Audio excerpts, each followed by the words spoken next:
Eden's manipulation tactics. By the end of the night, we weren't exactly friends, but there was a weird sort of brotherhood in both having dodged the same bullet. As Jacob was leaving, he mentioned something that caught my attention. He said Eden and Naomi had been telling people they were going to sue me for the yellow house claiming Eden had contributed significantly to its value through her design input, even though she'd never seen it before that day. I laughed it off at the time, but the next morning I decided it might be worth taking some extra precautions. I called my lawyer and asked what I needed to do to make absolutely sure Eden couldn't touch my property. He suggested a few steps to protect myself legally and steps to protect myself legally.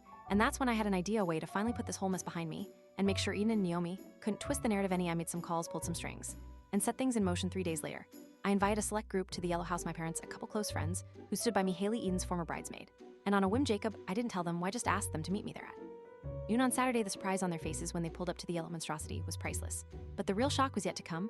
I will tell you what happened next in the final update. This one's already running long, and I've got to head out. My buddy's waiting for me to help him fix his Wi-Fi router. Why do people always assume I know how to fix tech stuff? Just because I'm good with tools. But I promise the conclusion is worth the wait. Finally update. So it's been about 8 months since everything went down with Eden and Naomi, and I finally got some time to sit down and finish the story. My buddy's been bugging me nonstop to wrap this up.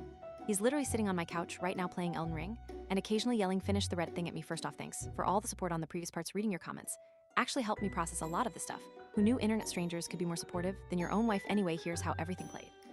After the big revelation, the days following the house reveal were really quiet. Eden came back to the apartment that night after spending hours with her mom processing what had happened. I was already there calmly packing some of my things. She walked in looking tired and puffy-eyed and just stood in the doorway watching me.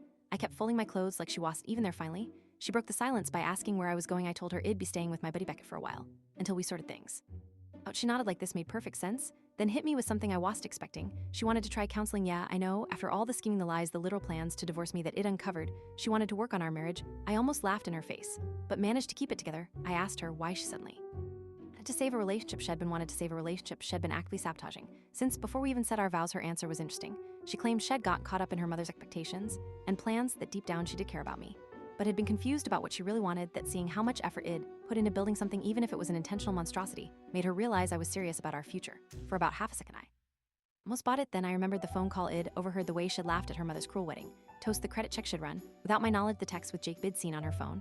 I told her counseling wasn't going to fix this.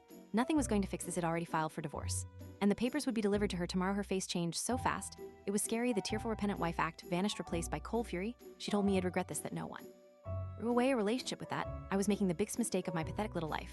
I just shrugged, zipped up my duffel bag, and told her she had 2 weeks to find somewhere else to live, since the apartment was in my name.